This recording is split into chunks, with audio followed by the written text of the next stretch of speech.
उलमा तो कई सालों से तुम्हें बुला रहे हैं, आ जाओ, नहीं आए।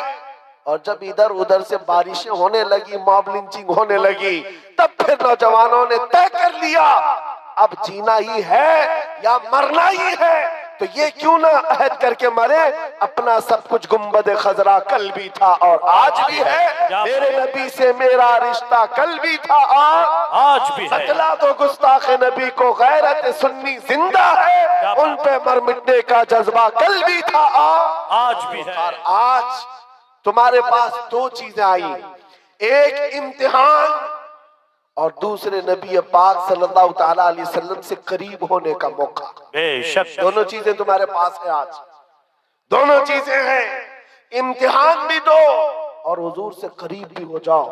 ये इतना बेहतरीन मौका है।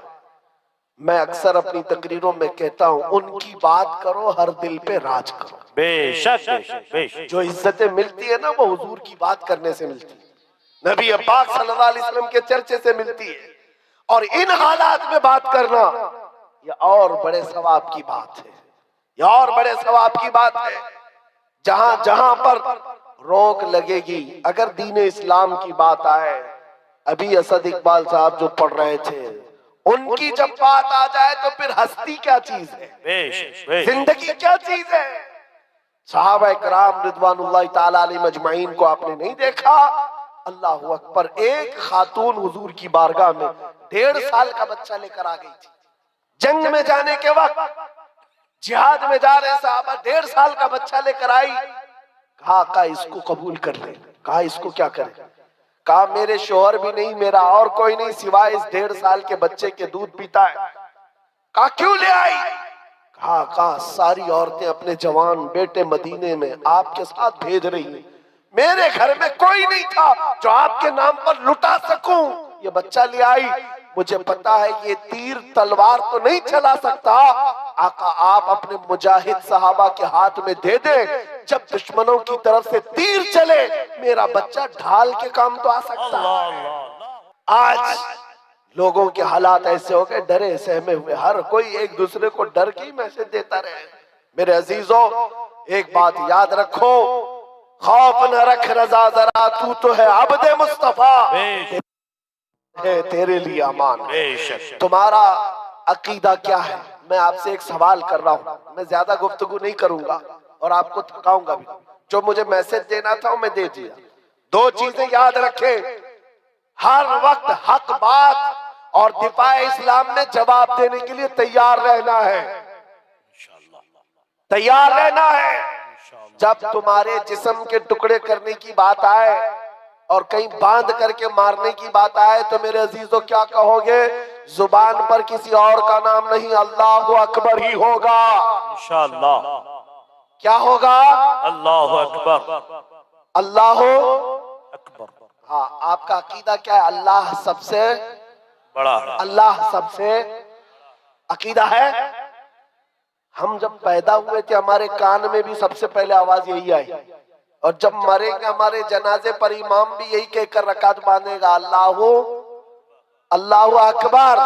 पैदाइश से लेकर मौत तक इस बात में है, अल्लाह के अलावा ये किसी को बड़ा नहीं मानते, ये झुकते हैं सिर्फ उसके नाम पर। जाओ मस्जिदों में इमाम को कोई और नाम लेकर झुका कर दिखाए इस कौम को, कभी नहीं झुकेगी।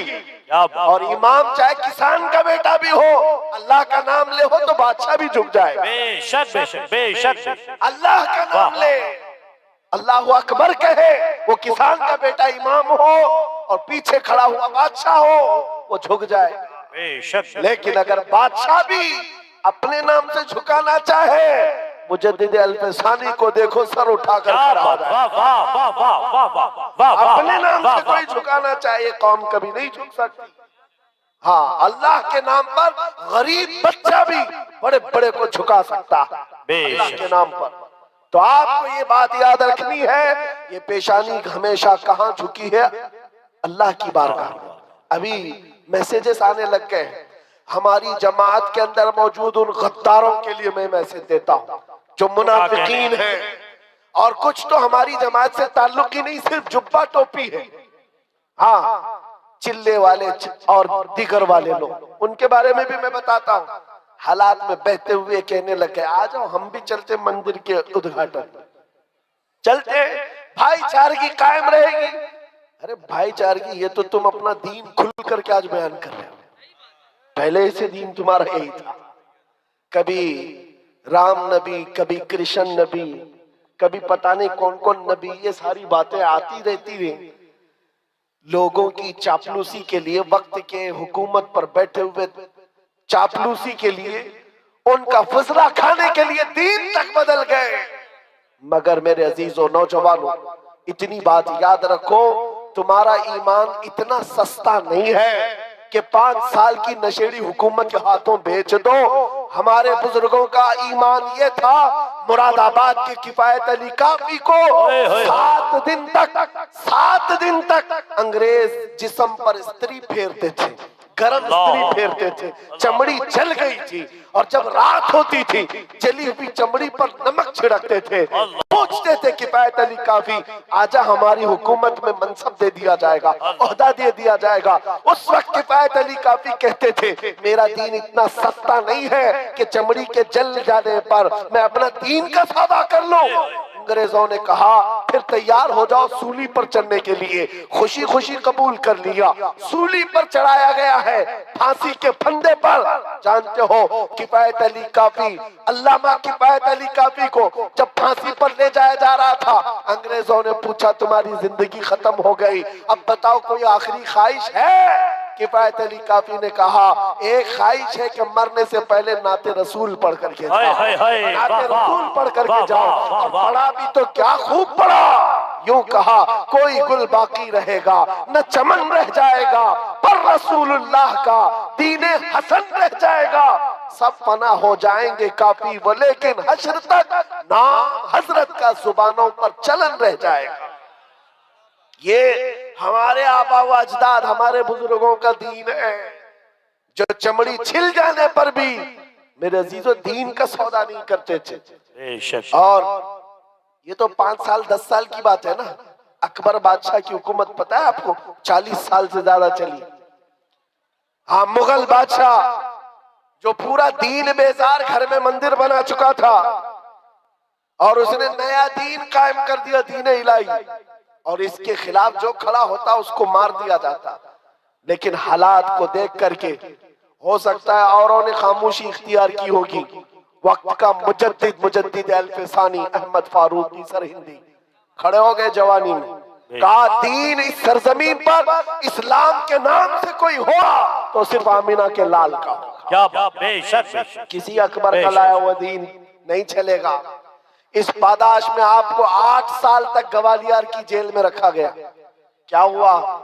हिम्मत हार गए जेल में जाने के डर से? नहीं मेरे अजीजों, 8 साल के बाद तो बादशाह भी मर गया, अकबर भी खत्म हो गया, उसका दीन भी खत्म हो गया। उसका बेटा जहांगीर आया था। जब पूछा गया कि ये जेल के हालात क्या है ग्वालियर के, सुनो अजीब बात है, एक कासिद आकर के कहता है, एक मौलवी को आपके बाबा ने, आपके बाप ने 8 साल पहले कैद किया था, अब हालात ऐसे हैं 700 कैदियों को तो उसने जेल में आलिम बना दिया है। वाह वाह, सुभान अल्लाह, सुभान अल्लाह, सुभान अल्लाह। ये दीन इस्लाम के शहदाई है, वो सिपाही है, वो जहां रहेंगे मेरे मुस्तफा के निजाम की बात करेंगे, जहां होंगे हक का ऐलान करते रहेंगे। आज तो हम यहाँ बैठे हैं, कल दार पर चढ़ेंगे तब भी यही कलमा कहेंगे इंशाअल्लाह। न घबराओ मुसलमानों, खुदा की शान बाकी है, अभी इस्लाम जिंदा है, अभी कुरान बाकी है। ये जालिम काफिर क्या समझते हैं जो रोज हमसे उलझते हैं, अभी करबला का आखिरी मैदान बाकी है। वाह वाह, आपको घबराने की जरूरत नहीं है, डर के साथ जीने की जरूरत नहीं है, लेकिन जरूरत है तो इस बात की कि शायर इस्लाम को खुल करके अमल करो, टोपियां छुपा करके, दाढ़ियां छिला करके नहीं। आज के दौर में टोपी रख करके जियो, दाढ़ी रख करके जियो। अगर कोई चिढ़ता है तो चिढ़े, कोई जलता है तो जल कर मरे। तुम नंगे रहने पर फख्र करते हो, मैं आमिना के लाल के अखलाक पर फख्र करूंगा। ये हमारा मिजाज होना चाहिए, ये हमारा मिजाज हो। लोग फैशनेबल बन करके आज आधी आधी चड्डियां पहनकर बाहर निकलते, उनको शर्म नहीं आती तुम्हें हुजूर की सुन्नतों पर क्यों शर्म आए? अरे लोग चोटियां रख रहे हैं, बालियां पहन रहे हैं, चूड़ियां पहन रहे हैं, मर्द होकर पता नहीं बीच की मखलूक बन रहे हैं, और तुम्हें हुजूर की दाढ़ी रखने पर क्या शर्म है? किस बात की शर्म है? हया किस बात की?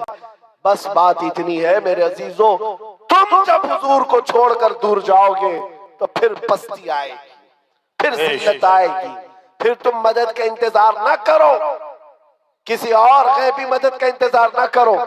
मदद कहां से आएगी? जब तुम हुजूर पाक के उन कदमों के पीछे चलो जहां सहाबा चल कर गए थे, मदद आएगी इंशाअल्लाह। आज बस बात मेरी इतनी है, मैं गुफ्तगू को समेटते हुए इतनी बात कहता हूँ, आज ले उनकी पनाह, आज मदद मांग उनसे, कल न मानेंगे कयामत में अगर मान गया। उन्हें जाना, उन्हें माना, न रखा गैर से काम, लिल्लाहिल हम्द मैं दुनिया से मुसलमान गया। ऐ नौजवानों, ये अहद करके उठो, अपने लिए बहुत जिए हैं, इनके लिए उनके लिए बहुत जिए हैं, अब जीना है तो आमिना के लाल के नाम पर जीना है, ये अहद करेंगे। या रसूल अल्लाह, दहन में जुबान तुम्हारे लिए, बदन में है जान तुम्हारे लिए, हम आए यहाँ तुम्हारे लिए, उठे भी वहाँ तुम्हारे लिए, और जमीनो जमा तुम्हारे लिए, मकीनो मकान तुम्हारे लिए, चुनी नो चुना तुम्हारे लिए, और बने दो जहां तुम्हारे लिए। लब्बैक या रसूल अल्लाह। अजीज़ान गिरामी वक़ार, मदीने तैयबा में एक मर्तबा यहूदियों का इज्तिमा हुआ, 50,000 के करीब यहूदी जमा हो गए थे, और उनका मजमा है, उनका मौलवी है, और मिंबर पर खड़े होकर बयान क्या कर रहा है मौलवी कि देखो मुसलमानों का खुदा गरीब है। कुरान पाक की एक आयत का मजाक उड़ा रहा था, मन ज़ल्लज़ी युक़रिदुल्लाह क़र्ज़न हसना, कौन है जो अल्लाह को कर्ज़े हसन देगा। कुरान की एक आयत है जिसमें रब ताला ये फरमा रहा है, कौन है जो अल्लाह को कर्ज़े हसन देगा। इससे मुराद क्या है? तुम नेकियां अल्लाह को कर्ज में दो, अल्लाह बदले में जन्नत अता करेगा।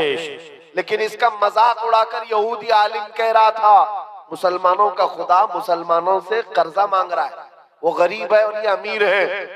सिद्दीक अकबर वहां से गुजर रहे थे, सैयदना अबू बकर सिद्दीक का गुजर वहां से हो रहा था। जब उन्होंने देखा ये आयत का मजाक उड़ा रहा है, उलट पलट कर रहा है, मजमे में खड़े होकर तमाशा देखने वालों में से नहीं थे, सीधे स्टेज पर चढ़ गए और जा करके उस यहूदी का जुब्बा पकड़ा और 2 तमाचे सन्नाटेदार मारे।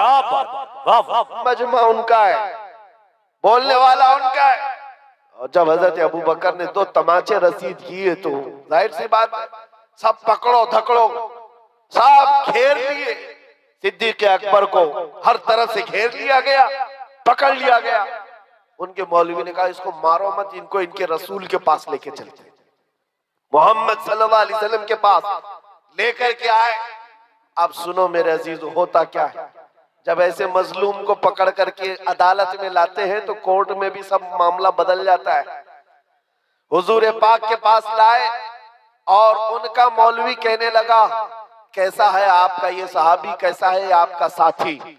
मैं तो आपके इस्लाम की अच्छाइयां बता रहा था कि खुदा बहुत गनी है, मुसलमान फकीर है। इतनी बात पर तो अबू बकर ने मुझे मार दिया, पूरा जुमला ही बदल दिया, उसने जुमला बदल दिया। हजरत अबू बकर सिद्दीक ने कहा, नहीं या रसूल अल्लाह, ये झूठ बोल रहा है। वहां स्टेज पर कह रहा था, अल्लाह गरीब है, मुसलमान अमीर है, अल्लाह गरीब इन मुसलमानों से कर्जा मांगता है। उस यहूदी ने कहा, नहीं नहीं नहीं, मैंने तो ऐसा कहा ही नहीं। और गवाह के लिए 10 नहीं 50 यहूदियों को खड़ा कर दिया, झूठे, सारे के सारे झूठे। सबों ने कहा, नहीं हमारा मौलवी सच्चा है, हम ऐसा नहीं कह रहे थे। ये हालात यहाँ पे भी आते हैं। हाँ, सारे झूठे एक जगह जमा हो जाते हैं और झूठ ऐसा गढ़ा जाता है, ऐसा परोसा जाता है, सच्चा आदमी अजनबी बन जाता है। उसको लगता है मैं किस बात को कहने लग गया। आज ये हालात पैदा किए जाएंगे, लेकिन एक बात याद रखो, सच का दामन नहीं छोड़ना। हजरत अबू बकर सिद्दीक से हुजूर ने पूछा, इतने सारे लोग कह रहे हैं अबू बकर, तुम्हारे पास भी कोई गवाह है? आपने कहा, या रसूल अल्लाह, मैं अकेला हूं, वहां कोई था नहीं, मैं अकेला हूं। जानते हो, जब हजरत अबू बकर सिद्दीक ने ये कहा मैं अकेला हूं, इसी वक्त जिब्राइल अमीन कुरान की आयत लेकर उतरा है। क्या बात, वाह वाह लक़द वाह, समिअ अल्लाहु क़ौलल लज़ीना क़ालू इन्नल्लाहा फ़क़ीरुन व नहनु अग़निया। महबूब, अल्लाह ने सुन लिया, ये यहूदी कह रहे थे कि अल्लाह फकीर है और हम गनी हैं। अबू बकर सिद्दीक की बात की तायद दुनिया के किसी गवाह ने नहीं, खल्ला के कायनात ने क्या फरमाया। बात, वाह वाह वाह, सच पर कायम रहोगे, अल्लाह की तायद आएगी, अल्लाह की नुसरत आएगी, अल्लाह की मदद आएगी। हालात अभी ऐसे हो गए कि लोग मौसम देख करके कपड़े भी बदल लिए और अपना दीन भी बदलने चल पड़े। तुम तूफानों का दीन तो लेकर नहीं चलते, हवाओं का दीन तो नहीं है ये। मेरे अजीजों, आंधियां चाहे जितनी भी सख्त आ जाए, तुम्हें पता होना चाहिए तुम जिस दीन इस्लाम से वाबस्ता हो। इसके लिए शायर ने क्या खूब कहा है कि घबरा गई है गर्दिशे दौरा कभी कभी, दीवान गाने इश्क़े मोहम्मद को देखकर घबरा गई है गर्दिशे दौरा कभी कभी। टल न सकते थे जंग में अगर अड़ जाते थे, पांव शेरों के भी मैदान से उखड़ जाते थे। हक से सरकश हुआ कोई तो बिगड़ जाते थे। अरे तेग क्या चीज है, हम तोप से भी लड़ जाते। बेशक बेशक बेशक बेशक, दश्त तो दश्त है, दरिया भी न छोड़े हमने, बहरे जुल्मात में दौड़ा दिए घोड़े हमने।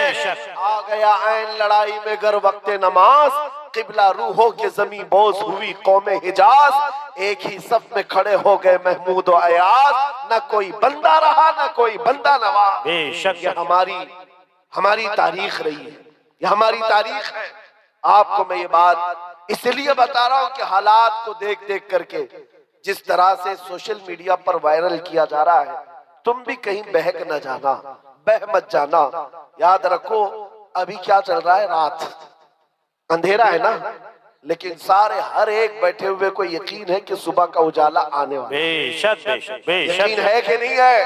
बेशक उजाला आएगा, अंधेरा हमेशा नहीं रहता। अगर बदलियां छाई है आज उम्मत पर, इंतजार करो, रब ताला उजाले जरूर लाए। बेशक बेशक बेशक। ये जो आसपास भटके हुए हैं आवारा कुत्ते, इनको तो हाल ये है, फिलिस्तीन के हालात को देख करके इनको लगता है कि अब हम भी वैसी हो गए। फिलिस्तीन में निहत्थे मुसलमानों को मारते हुए इजराइल को देखा तो उसकी बधाई देने लग गए, और इनको लगा कि अब जगह जगह मुसलमानों को इसी तरह मारा जाएगा, काटा जाएगा। ये पूरी दुनिया में वातावरण, ये माहौल बनाया जा रहा है। मेरे अजीजों, एक बात याद रखो, इस तरह के हालात बगदाद में भी आए थे, तराबलस में भी आए थे, मराकश में भी आए थे, मिस्र में भी आए थे, ट्यूनिस में भी आए, शाम और यमन में भी आए। ये पहली मर्तबा नहीं है। एक वक्त ऐसा आया बगदाद में, ततारियों ने हमला करके ईंट से ईंट बजा दी, मुसलमानों की खोपड़ियों से मीनार बना दिए थे। दरियाए दजला का पानी पूरे मुसलमानों के खून से लाल हो गया। उस वक्त बाजार में घूमते हुए ततारी बादशाह की बेटी अपने सिपाहियों के साथ जा रही है, बाजार में जा रही है। सुनो, बहुत अहम बात कहने जा रहा हूं। जब वो सन्नाटा था, लाशें बिखरी हुई, खून पड़ा हुआ है बगदाद में, मुसलमान बाकी नहीं थे, लेकिन चलते चलते उसके कानों में अचानक अजान की आवाज आई। मस्जिदें बंद है, वीरान है, लेकिन कहीं से अजान की आवाज आ रही है। रुक गई, कहा कि अजान की आवाज कहां से मालूम करो, हम तो इतना कत्ले आम कर चुके, ऐसे हालात में अजान देने वाला कौन है? जानते हो, सिपाही दौड़ पड़े, जा करके देखा तो एक छोटी सी दुकान है और दुकान में एक बूढ़ा आदमी है, खड़े होकर अजान दे रहा है। क्या वाह वाह, ना जमात है ना सफे हैं, कुछ नहीं है। पकड़ करके लाए। बादशाह की बेटी ने पूछा, बाबा क्या कर रहे हो? कहा अजान दे रहा हूं। कहा किसके लिए? कहा अपने लिए। वाह वाह, कहा सब तो मुसलमान मर गए, किसको बुला रहे हो? कहा तुम्हें पता है मैं जब पैदा हुआ था तभी मेरे कान में अजान की आवाज आई थी। क्या वाह, उस वक्त से यह आवाज गूंज रही है और जब तक जिंदा रहूंगा यह आवाज पुकारता रहूंगा। अब सुनो, वो हैरत में रह गई। तवज्जो, बूढ़े बाबा ने बहुत अच्छा जवाब दिया है। एक बूढ़े बाबा का भी मैं यहाँ पर भी इंटरव्यू देख रहा था, बड़ा वायरल चल रहा था। कभी कभार जवानों से ज्यादा 80 साल के बूढ़ों में जोश होता है। बिल्कुल नॉर्मल अंदाज में बेचारे ने जवाब दिया। एक रिपोर्टर आया और कहा कि बाबा जी क्या कह रहे हो, देखो इतना बड़ा वो सब बन गया, क्या कर रहे हो? कहा कोई बात नहीं, आज बना लिए, कल कोई और आएगा, फिर कोई और बना दे। क्या वाह वाह वाह वाह। इतनी आसानी से बोल के खत्म हो गया। हुकूमतें तो आती रहती है, जाती रहती है, बदलते रहता है, फिर कोई आएगा अजान दे देगा। बगदाद के उस बूढ़े की बात मैं कर रहा हूं जो दुकान पर खड़े होकर अजान दे रहा था इन हालात में। उस ततारी बादशाह की बेटी ने पूछा कि बाबा, जब तुम्हें अजान पर इतना यकीन है, तुम्हारे दीन पर इतना यकीन है, तो बताओ तुम्हारे लोगों को चुन चुन करके हमने मारा, तुम्हारा खुदा कहाँ है? तुम्हारा अल्लाह कहाँ है जिसकी इबादत करते हो? बचाता क्यों नहीं? सुनो, ऐसे हालात में अभी तुमको भी यही ताना दिया जाएगा। जब तुम दीन हक पर हो तो तुम्हारे लिए मदद क्यों नहीं आती? सारी ताकत, कुव्वत, तख्त सब उनके पास, तुम्हारे पास क्या है? कुछ नहीं है। उस बाबा जी ने क्या कहा? कहा बेगम, बात ऐसी है ना कि तुमने बकरियों के रेवड़ को देखा होगा। चरवाहा जब चराता है उसे बकरियां लेकर के, तो साथ में कुत्ता भी पालता है। बकरियां चलती रहती हैं और अगर एक भी बकरी इधर उधर जाती है तो कुत्ता भौंक भौंक करके जमात में ले आता है। होता है कि नहीं होता है? हाँ, कुत्ता किस लिए पालता है बकरियों वाला? सिर्फ इसलिए कि रेवड़ से बकरियां हट न जाए। जब कभी कोई बकरी हटती है, कुत्ता भौंक करके जमात में उसको दाखिल कर देता है। कहा बात यही है, ये मुसलमानों की जमात है। जब कभी ये मुस्तफा करीम के रास्ते से इधर उधर हटते हैं, मौला तुम जैसे कुत्तों को हम पर छोड़ता है, तुम भौंकते हो और फिर हम शरीयत मुस्तफा पर आ जाते हैं। वाह वाह वाह वाह। नारे तकबीर, नारे रिसालत, जिंदाबाद जिंदाबाद जिंदाबाद जिंदाबाद। मेरे अजीजों, बात यही है। और मैंने देखा है आज बिहम्दी ताला इन बिगड़ते हुए हालात में भी कसरत से आज हिंदुस्तान में जो नारा लग रहा है वो लब्बैक या रसूल अल्लाह, लब्बैक या रसूल है या नहीं है? पीछे वाले ठंडे तो नहीं हो गए? अगर ठंडे नहीं है तो लब्बैक पुकार करके दिखाए अपने नबी पाक को, लब्बैक या रसूल अल्लाह,